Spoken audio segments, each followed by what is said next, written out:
X-Men. Get it!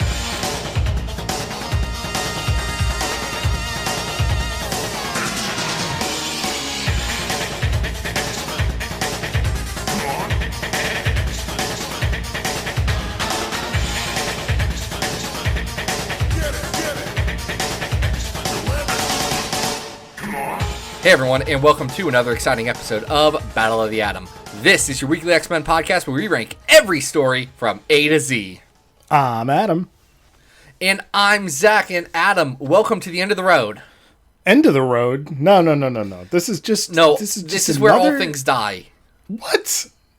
This is where all things are decimated, Adam. Oh. It's all over. When we started this crazy thing, we said we were going to do 500 stories, and we're creeping up on it. Now I have to sing Boys to Men. You know? At the end of the road. Yeah, it's going to be sad. I'm going to miss it. But you know what? We're here at the end, and we're here at the end actually celebrating with a bunch of our friends from the Comics XF Discord who are listening into this podcast, which is a lot of fun, and we're really happy to have them there. If you've not joined the Discord, jump on over here. It's fun. We have good times. Yeah. Thanks, everybody, for being here. I think this is the first time we've broadcast a recording live in approximately a year. Yeah, we did some stuff early pandemic because that felt like the thing. And then we didn't realize that this was going to be like an ongoing thing for a long chunk of everyone's life. Yeah, I don't think anybody realized that it would be over a year. But anyway, it is a monumental episode we have here today, Zach, because we are going to hit how many stories on our big old list? We are going to cross the Rubicon of 500. Wow. Yeah, it's a lot. That's as many as 5Xs. Man. Or VXs. I remember when, like, that first day, we did, like, 9 stories. We did 3. If you ever go back, we did 3 episodes in a row, and then we waited a month, and then we did 3 more episodes in the row. And that's why at episode 7, things finally start to get decent, because we finally got feedback from other people on it being good and stuff. Oh, it's amazing to be here this many stories later, and I can't believe we're sneaking up on the 200th episode. So landmarks galore. And like you said, today we are talking exclusively about the aftermath of House of M. This is all stories that came out of Decimation. It is. It's a monumental event to celebrate a monumental episode. And that is thanks to one of our monumental Patreon supporters. I'm talking, of course, about Will. Will went over to patreon.com/comicsxf, threw a couple of dollars into our coffers and said, folks, I really, really want you to talk about the Decimation. So, Will, thank you so much for doing that. If you're in the audience listening right now, a special thanks. I don't have everyone's Patreon name attached to their Discord username. Please forgive me. Me culpa. But we're going to start with the first story to come out of Decimation, and that is X-Men Volume 2, number 177 to 179. It's called House Arrest. This was written by Peter Milligan with pencils by Salvador Roca. Liquid does the colors on this. Alan Martinez does those inks. VC's Corey Petit. He does those letters. Let's set the stage, Adam. House of M. I'm sorry. House of X is good. House of M is House of M, good. right? So we have the Great Pretender say no more mutants, and all of a sudden there's only like 200 mutants left on the planet Earth.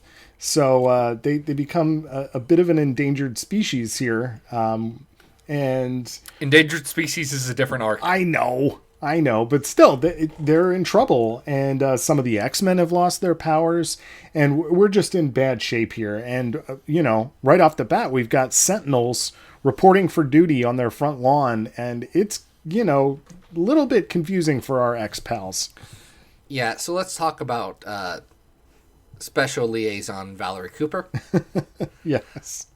Valerie Cooper is not dumb. She is a smart woman. She knows the mutants, is friends is the wrong word, work proximity associates with them. And yet, she finds out that the mutant race has been decimated. Mm-hmm. And within minutes of finding this out, there is a legion of human-controlled sentinels that surround the X Mansion. And she thinks this is a good idea. Oh, man. The amount of bad decisions that we will hear from ONE and Lorna in this episode. I mean, not Lorna. Val Cooper. Val, thank you. It's tremendous. It's just one stupid thing after another. Why you would think that any of this was a good idea or why Cyclops agrees to any of it is just beyond me.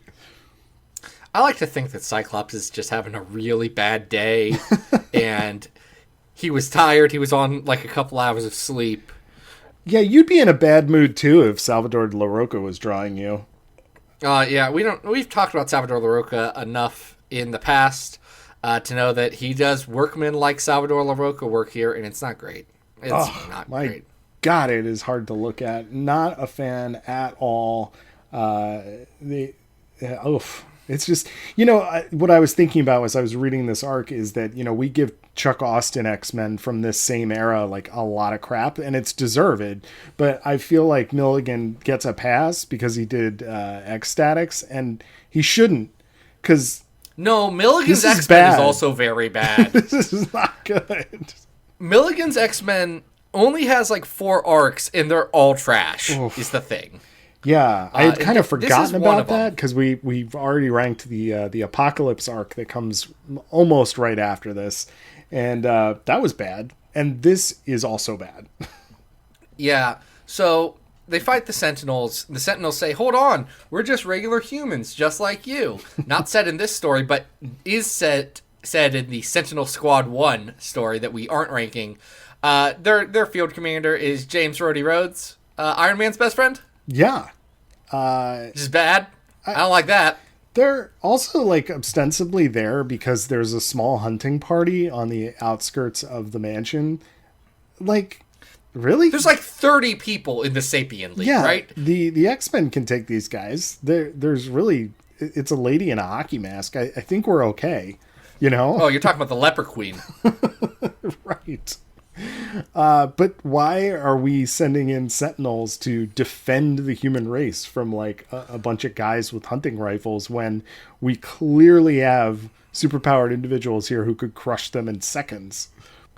Yeah, it's a weird choice that is all just to get to the plot of, well, now there's sentinels guarding the X Mansion, which again, logistically, those sentinels had to be built and ready to go. The government just had genocide robots. I wouldn't trust them. No, of course not. And, they do take one out. It smashes into the mansion, busts up like a good wing. Oops-a-daisy. Right. Another distracting thing in this arc is that Bobby is dating Lorna, and he's just, like, constantly calling her, like, baby or honey or some other, He's like... overcompensating. Oh, it's brutal. Here's the thing about Bobby and Lorna in this. So Bobby was probably, Professor X, Magneto were easily the highest profile mutants to lose their power on M-Day. Mm-hmm. Bobby's like number 3 then, if that's the order. And he gets his powers back in the middle of this story, which is the biggest cop-out I've ever seen. Like, they didn't commit to the decimation by any stretch. Like, no. The people who stayed depowered until the Crucible were just the people they forgot about fixing.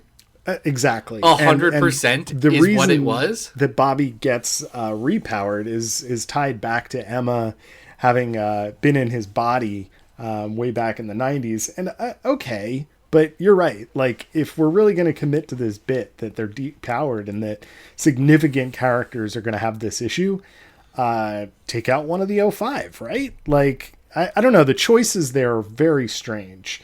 And Lorna spends most of this arc pretending that she hasn't lost her powers, even though, yeah, she has lost her powers. I'm trying to think of if there's ever been a really good time to be a fan of Lorna Dane. And I'm thinking immediately when she was introduced. Sure. And maybe now.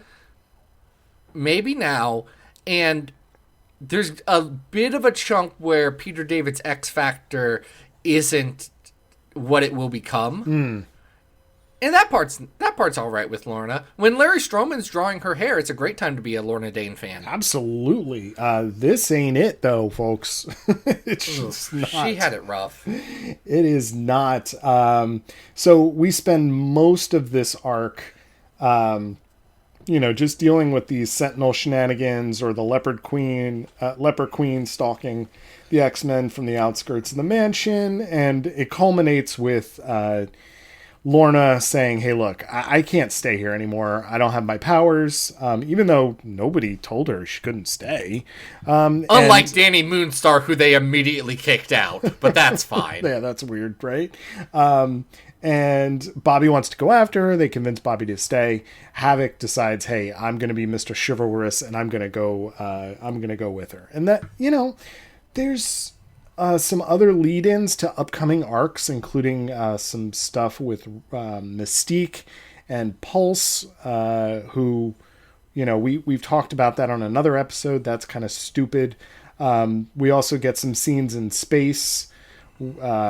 With Gazer? Yeah, that leads into the Apocalypse stuff that's coming up soon. So, Milligan's he's planting some seeds here and there, but there's not a lot of things that are interesting here. I will say Peepers is here, which Peepers is here with Outlaw. Right. So with Peepers' current status of being restored to being super cool and Magneto's best bud, I kind of really dug seeing him here again. Peepers is oddly prominent in this era. Yeah. He's viciously murdered in Messiah Complex by the dinosaur. I forget what Predator X. Predator X, yes. Which sounds like it should be the 10th Predator movie, but it's not. But he shows up here, and I like it. Some people think that Peepers is actually secretly a bad guy on Sword by Al Ewing and Valerio Schiti, to which I say, no, I think Peepers is just cool. I think Peepers is just vibing now. If that's where we're going with the story, I'd be surprised. But I just love that he's around and that he provides such a great foil to make fun of Fabian Cortez. It's wonderful. There's people who tried to, when we wrote an article about Sword last week, someone was like, why are you guys so mean to Fabian Cortez? And the response is, really? Here's the thing. I don't know how anyone understands the concept of Fabian Cortez and is aware of Fabian Cortez as an ongoing entity, right? And doesn't get, and this is why we make fun of him, because he's the worst. And that's why he's there, right? Like he's trash, and I love him. Yeah, that's his purpose as a character. All he does is be the worst. Yeah, so we're setting up the status quo for this particular era. I think bad status quo. They messed up real bad. Yeah, it's dumb. I think it's real dumb, and I don't think this really turns around until maybe Messiah Complex, right? About then, yes. Yeah. Yes, right about then. So, not feeling this. No, wait, it turns around when Peter Milligan leaves this book and Supernova starts. Yeah. Let's get into that Casey stuff, because this just... Casey? Nope. Do you think Joe Casey wrote Supernovas? Wait, who? Mike Carey. Mike Carey, bud. Thank you. Come on. Get Mike Casey's and Mike Step up your Carey's game. You're supposed to be an expert. Oh, I'm not an expert. That's the point of the show. Remember? Well, Adam, I'd say if anyone in their lifetime had read 499 X-Men stories, 498, excuse me, 498 X-Men stories, they could be considered an expert. Okay. I mean, I'll take it. I just, that my role is always to be learning. But yeah, we should rank this on that massive list. Yeah, we really should, because we have a bunch of stories. The number one story on our list is House of X, Pirates of 10. The number 100th story on our list is Excalibur Mojo Mayhem. Number 200 on our list is Wolverine and the X-Men 30-35, the Hellfire Saga. Number 300 on our list is X-Men number 1, the first one they ever did. The one with Magneto in it. That doesn't break down any X-Men number 1s, really. It takes a couple out of contention, but that's not the point. Classic X-Men 43 is at 400. That's the one where Phoenix is on in the White Hot Room. And then 498 is, of course, the Draco. Oof. We have the arc that comes kind of after this, the Blood of Apocalypse, all the way down at 417, Zach. So is this better or worse than the Blood of Apocalypse? It's better than the Blood of Apocalypse because the Blood of Apocalypse is very long. Yeah, that's true. And this is blessedly short. Blood of Apocalypse, like this, it moves at a good clip. Like, Milligan is not dragging out this story. In fact, I would say it's almost too decompressed. Like, to the point of very little happens in this, where a lot happens in the Blood of Apocalypse. It's all bad, but a lot does happen. No, that's true. I would agree. This does feel like almost nothing is happening. We're standing still. I don't think this is as good as 405 Wildcats X-Men. Love that we have it on that list. We just think of the Travis Charest parts, and we don't think of anything else. Now we think about Grifter and Gene kissing. Yeah, exactly. There's two good issues there. 409. Is this better than... Yeah, go ahead. I was going to say, is this better than Apocalypse versus Dracula? That's at 413. I think we're pretty much in the same category here. Because right above that is X-Men the Movie Special #1 from Wizards of the Coast. Yep. Above that is X-Men 1/2. And then Cyberforce X-Men. And I think Cyberforce X-Men's better. Yeah, I think that half issue is better as well. I would rather reread the movie special. Okay. All right. I didn't really like Apocalypse versus Dracula, so why don't we put this in at our as our new 413? Do you know what would have made Apocalypse versus Dracula higher on this list? If they fought. Yeah, more. If Apocalypse and Dracula did the thing that they promised. Oh. Now, speaking of doing the thing that they promised, they did promise to tell us the stories of the mutants who were left behind. Generation M. Yeah. And we get a whole 5-issue miniseries here that sort of delves into not only who was left behind, but some of the societal effects of what is happening after M Day. So what is this, Zach? This is Generation M. And who's this by?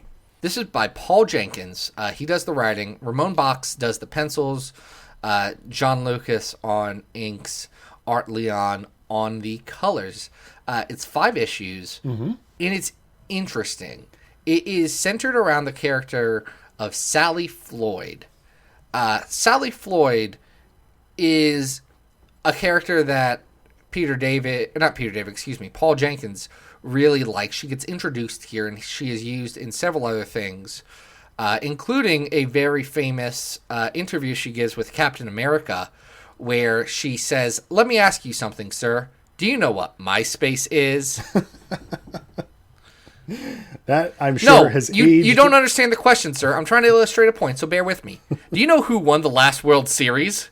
Or who was the last American Idol? When was the last time you actually attended a NASCAR race? When was the last time you watched The Simpsons or logged on to YouTube to watch a stupid video? Answer: these are the questions she wants to ask Captain America. Steve Rogers? Sally, Sally is tragic. Do you remember when Captain America took over America because he was a secret Nazi? Oh, yes. Unfortunately. Yes.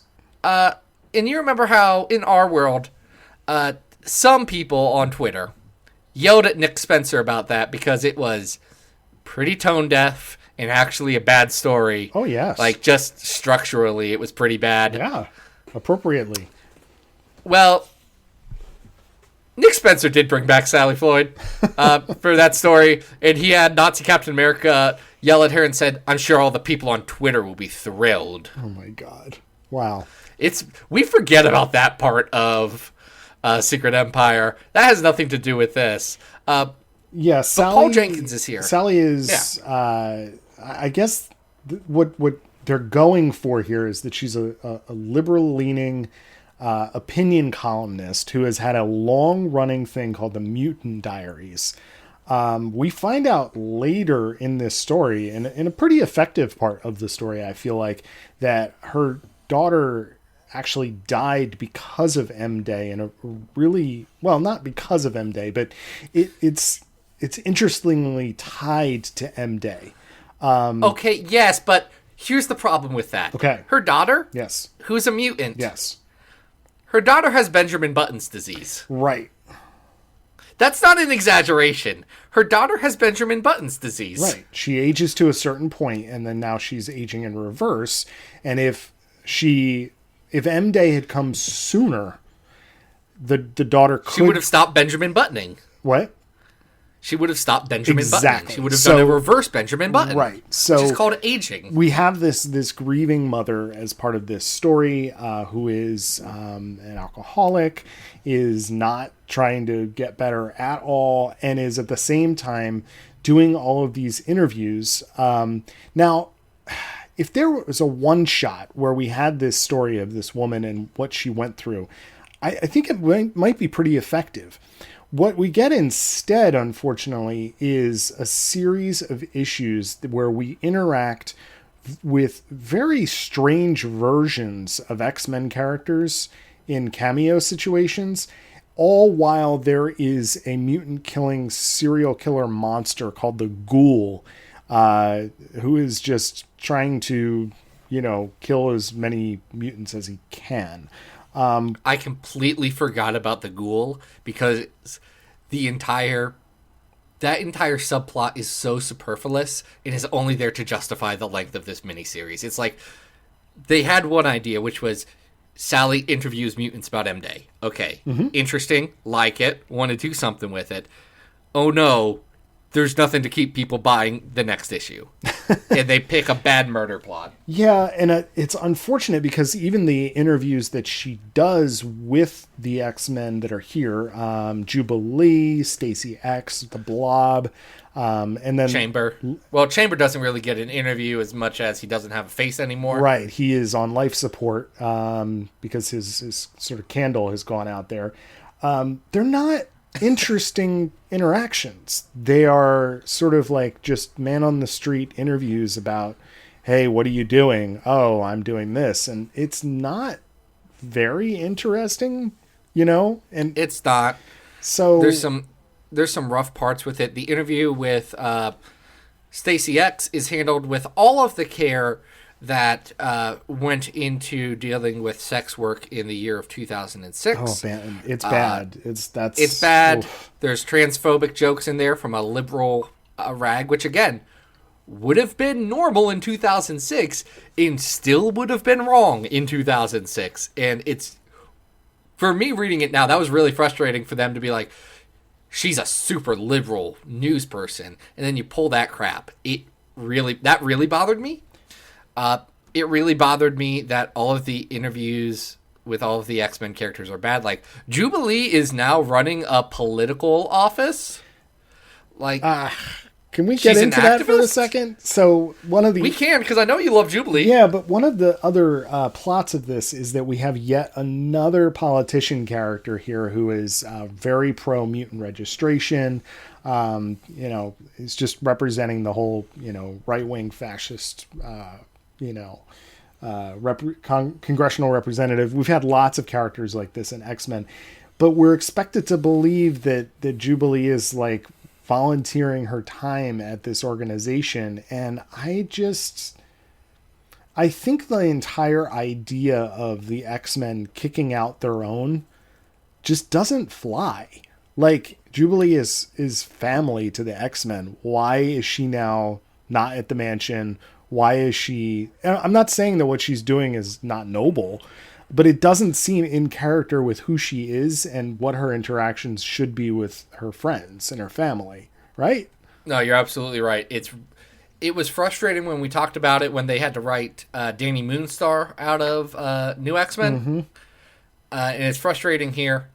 It's frustrating that Warren Worthington fakes being depowered, but actually isn't, and it's all a trick. Yeah, he's looking for a way to sort of trick the Ghoul into attacking so that they can get the Ghoul, but to do it, he has to fake that his wings have stopped functioning, but he's really just using an image inducer. Of all the mutants here, I'm curious if you know this offhand, Adam. Do you know who stayed depowered the longest? Who stayed depowered the longest? Because most of these characters get repowered within less than 5 years. I mean, I can think of... Jubilee doesn't get it back till Generation X Volume 2. Yeah, but she becomes a vampire. Yeah, I guess. But she gets superpowers. She doesn't have her Jubilee powers until then. No. Well, she gets fake Jubilee powers in that bad New Warriors run. Oh, right. Yeah. When she's Wondera. No. Okay, do you know? Because I don't. So Danny Moonstar doesn't get him back until right before House of X powers are 10. Oh, right. Yeah. And Stacy X, I don't believe, has ever gotten them back. But that's mostly because there's been one good page of Stacy X ever written, ever. And that was with Leah Williams. And I'm sure Leah just hasn't found a place for Stacy X yet. Yeah. I mean, they absolutely do not know what to do with her. And I think there's similarly like this... There's this through line of kind of like disdain. Like, this is an interviewer who's supposed to be a journalist, having some empathy for these folks and telling their stories to the public. But then we get scenes like there's a depowered mutant support group and she kind of like makes fun of them. Oh yeah, Sally sucks. Yeah, we see the Blob and he's been depowered into just sort of like lots of extra skin, and just the way things are handled with certain characters, it doesn't, I don't know. It doesn't. It's taking characters who are the most down on their luck, like Stacy X, like Blob, like Marrow, and kicking them again when they're down. Yes. And that's a weird way to approach this, I think. Yeah. And I think that speaks to not actually knowing what story you wanted to tell. Just having somebody in editorial who was like, man, there's too many mutants. We should do something about that. This could be a really interesting premise. And I actually do not dislike the artwork. I think it's an interesting idea to hire somebody who has sort of a different style. This looks more like an indie comic than it does a straight superhero comic. And there are moments where I think things do click. Like I said, the story of the daughter really does, it pulls at your heartstrings. But as a whole... Again, Benjamin Button disease, but yes. Sure. But as a whole, this thing, especially because it's tied down by these very like sad, but not somber, just kind of like boring interviews. And then it's also saddled with this awful storyline about the serial killing ghoul. It just doesn't work as a whole. And, I don't want to spend time with this character. I don't either, and I don't want to spend time on this story anymore. So let's rank this. I have highlighted on my list Iceman Volume 3, 1-5, Thawing Out. That's at 357. I think Iceman's better than this. I would agree. I do think this is better than the first story that we talked about. I think it's trying some more stuff. I see you've also highlighted at 383 NYX No Way Home. We're in the right realm of the list there, because I feel like we're in, like at 388 we have the Uncanny X-Men Annual 8, The Adventures of Lockheed and his pet girl This Kitty. is better than The Adventures of Lockheed and his pet girl I think Kitty. so. I want to give credit to this for at least trying some stuff. It just doesn't succeed. We're on par with, at 386, All New X-Men 4-7, which is the Paris arc. It's trying something, but it's not succeeding. So between those, 383 is No Way Home, 384 is The Return of the Legion from New Mutants, 385 is the Dazzler Thor arc of A-Force, and even though that arc is kind of nothing, I think I kind of like that better than this one, but I would put it above the Paris arc of All New X-Men. I think that's a good spot for it. This could be our new 386. I agree. Like, at least Dazzler Thor has a couple of moments that I'm like, okay, this is kind of fun. That one has pretty art. Oh, Adam, we hecked up. We hecked up? That was our 500th story. We did it. Oh, congratulations! That was 500. Woo, confetti! We did it!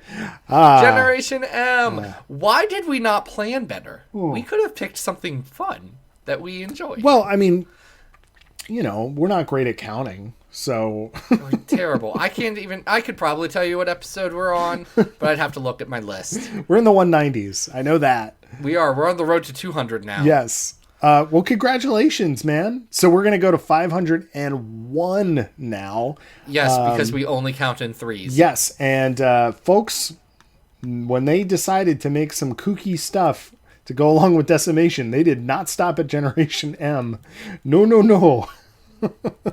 They felt the need to also create the 198. The 198 is written by David Hine. Jim Muniz does the pencils. Kevin Conrad inks. Matt Milla does the colors. Now, David Hine, you may be familiar with. He did the District X book, The Bishop is a Cop in Mutant Town book. Mm-hmm. And then he followed that up with the book, what's it called? Mutopia during House of M. And that's not surprising, given that we see some District X elements come back in this particular story.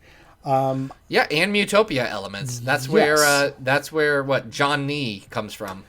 Oh, we are going to talk about these characters. I think before we do, I just want to make two artistic notes here. One, we are getting these really fantastic graphic black, white, and red covers for the miniseries. Oh, gorgeous covers. They are outstanding. They are designed to look like propaganda posters, and they're just fantastic.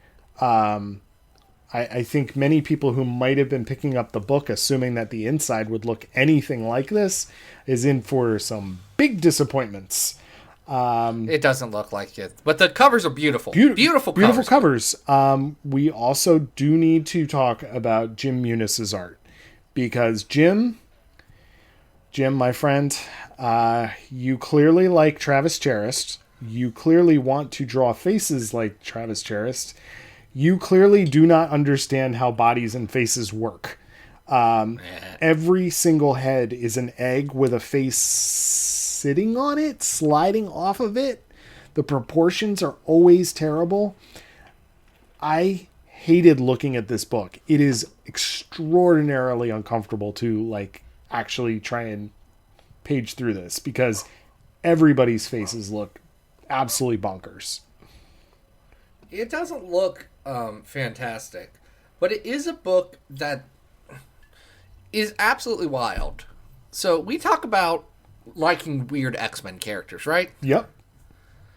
So this is a cast that makes Hellions, the book that has Nanny and the Orphan Maker in it, seem like all-stars. Because here's your big hitters. You got Urg. Mm-hmm. Y'all remember Urg? He was in The Gifted. He's a Morlock. You got Fever Pitch, Jazz, John D. Leech is around, I guess. Lorelei Travis. Mammomax, he's there. Sack, he's around.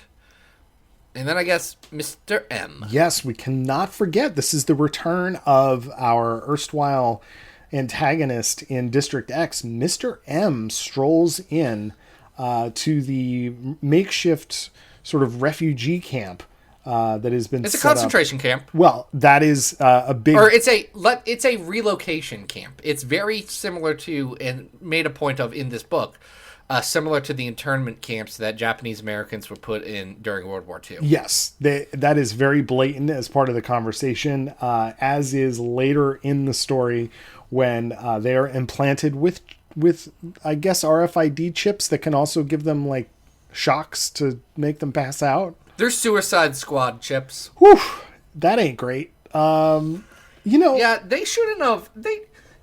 I know. So I come from a more fundamentalist Christian background than Adam does. Mm.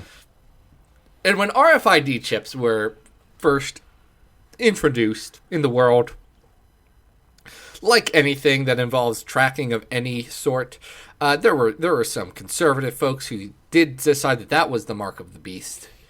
And David Hind is not doing anything to dissuade them of those opinions.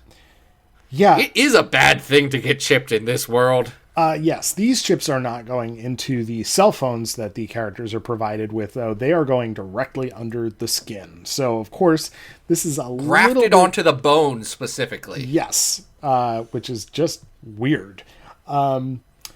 Weirder still is the like very odd character of Johnny D, which I want to get into because he is horrific.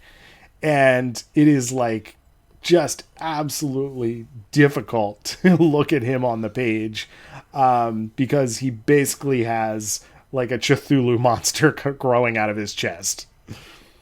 He does, and what he can do is if he puts material into the sentient maw protruding from his chest of a different mutant, he will create a mutant voodoo doll of them. Oh, God. And he hides them in, like, oyster shells? Yes. This is all... Yeah, they're birthed in oyster shells that come out of the mouth. It's weird, and I don't like it. He kills a guy named Jazz who's just trying to get some heroin. And frankly, it's not nice, because Erg gave him money for some smack.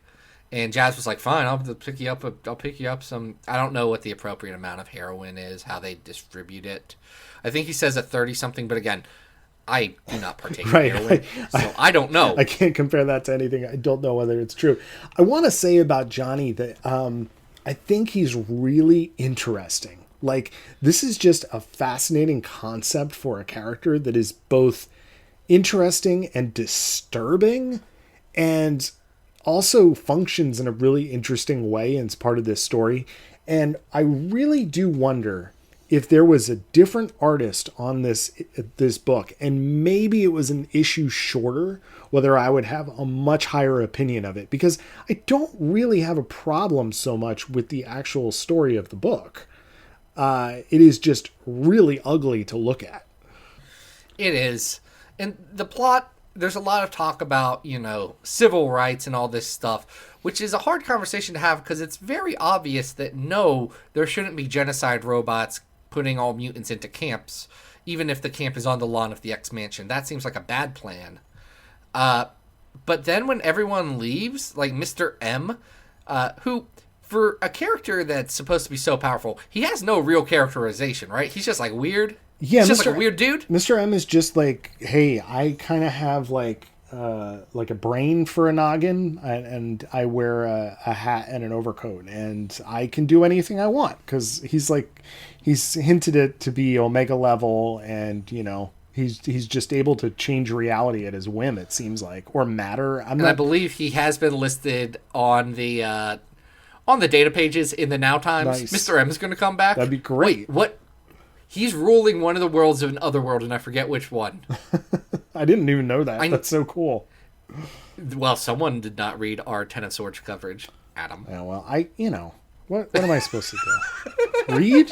I don't know. I'm just kidding. Don't worry. When we get to Ten of Swords in 2023, I'll make sure to point it out to you. Thank you. I appreciate that. Mr. M dies because Johnny D uses his voodoo dolls to make Leech depower Mr. M, and then Magma to set him on fire and turn him into butterflies. Yeah, I guess technically Kinda. That's kind of how this thing ends, is that Mr. M's coffin pops open, and instead of Mr. M's body there, it is butterflies. A bunch of butterflies. Yeah. There's some fun stuff happening here. I think that there is a horror comic hidden inside of this that could have been really cool in the right hands. Unfortunately, these are not the right hands. And we get this very long, drawn-out debate about, what these characters' rights are. And it's also, you were talking about how it's so obviously wrong, but it's difficult because the characters taking the wrong stance are not just ONE and Val, it's the X-Men. And the X-Men are trying to sort of like say, oh, well, I guess we'll go along with this. And why? Why would you go along There's a point when Kitty Pryde is like, yeah, no, this is pretty bad. Y'all are doing a concentration camp in my lawn, and I don't like it. And then Val Cooper's like, oh, what's up with her? And Beast has to say, well, grandpa was killed in the Holocaust, so maybe this is sensitive for her. And then nothing comes of it. No. You can't drop that bomb and then say, but we're going to continue doing this because we think it's right. It's very strange when you have these characters that are all about, saving the mutant species as a whole, and they're basically telling Mr. M and the other characters who go with him, like, get back in your tent. And it's like, what? Why are we telling these characters that they can't be free and that they have to go back inside? Because there really has not been established a credible, like, mutant ending threat of any kind aside from what we read about in that X-Men arc that we were talking about earlier. So there's no stakes here, you know? It's not like Mr. M and his crew are in danger in any way, shape, or form. They're just going to go hang out on an island and create a utopia. And then they're, you know, Cyclops and the gang are with Sentinels and are basically like, no, you gotta come back. You gotta come back to us. You gotta stay here. Yeah, it's bad. It's weird. I think as a whole, I understand the impetus behind Decimation, that there were too many mutants, and I would say, well, then stop making mutants. Sure. Yeah. You can just you have all these toys. You can stop doing more if you think you have too many, but doing a status quo change like Decimation, and then very specifically not having your biggest book at the time, which was Astonishing X-Men, even acknowledge it. Right. That's a weird choice, and I don't know. I think maybe they should have done stuff a bit differently. But I'd say, Adam, let's rank this bad boy. Yeah, that'd be great. I think I want to go higher with this one, if only because it's taking more risks. It's more interesting. Oh yeah, it tries more. Like, this is probably better than like ROM 17 through 18 hybrid. Where are we at? 320. 320. Okay. Yeah, I can get behind that. I think this is doing more. You know what? This is probably on par with something like Hunt for Xavier at 312. That's a good thing. So right above Hunt for Xavier 312 is X-Force 7 through 10. That is Old Ghosts. What do you think? And that is X-Force Volume 3, which is the one where Ghost Rider teaches Warpath how to do Apache rituals, which isn't super duper. That was kind of a middling story as well. It is a middling. That's got bad art in it as well. Maybe this does break the top 300 because I'm looking at this. Yeah. This is probably better than the first issue of X-Men that's ever existed. Yeah. Not better than Schism at 238 or 283. Excuse me. Yeah, I was gonna say I wouldn't go that high. No, it's probably better than Schism. No, not as good as Schism. Excuse me. I don't think just it's as say good words as sometimes. Schisms.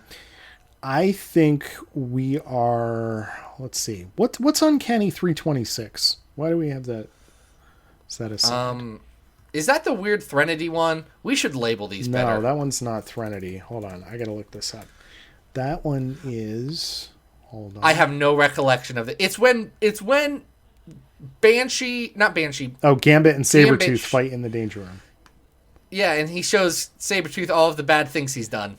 Yeah, that's better than this. What do you think about it in terms of how about versus Quarantine at 296? I think Quarantine's probably a little more fun, but it also has Greg Land art. I'd say Quarantine is better, but it's not better than this is. But this is better than number 297, which is Freedom is a 4-letter word with the Murder Grandpas.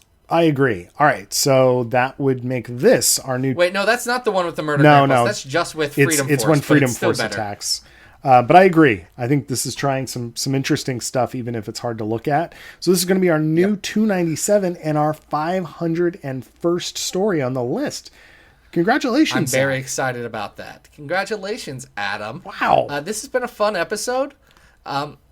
And we should probably wrap the episode part of this up. So first off, we want to thank Will again. Will, you came on over and threw money our way, supported the Patreon, and we will be forever grateful for that. All of those dollars go directly to the Comics XF coffers and right into the hands of our excellent writers. So go support them. Adam, what's up? What are you doing? Guys, you can always follow me on Twitter at Arthur Stacy. If you didn't get a chance, I did get invited by the very talented Kenneth Laster to do the recap for the last episode of Falcon and the Winter Soldier, and that was a lot of fun. So if you missed our recap or any of Ken's recaps about the series, definitely go back and check those out. Especially the they're fantastic. Yeah, especially the one about the 5th episode with Corey is just really great. And so if you missed that, go back and check it out. It was really cool. Zach, what are you up to? Absolutely do. I am just up to running the website, and there's a lot of good stuff that's been posted recently, and for the life of me, I do not know what it is. That's okay. There's always good content. So there's always good stuff. Oh, there's a fun little crossover I did with Dan over at Gatecrashers. Dan McMahon, who's been on the show a bunch. We talked about crossover as a crossover. And the people on the Discord can't see that till tomorrow, but trust me, it's fun. That's going to be a weird-ass issue of comics. Next week, Adam, do you know what we're talking about? We are talking about Sixes. Yeah, buddy, we're going to do Axis. We're going to do Axis, baby. I'm so glad that on one of the most stressful weeks of my life where I have so much going on, I also get to reread Axis. I am not looking forward to this, but it's going to be a great episode, I am sure. Yeah, it'll be fun. But until then, guys, this has been Battle of the Atom. We hope you survived the experience. Get it!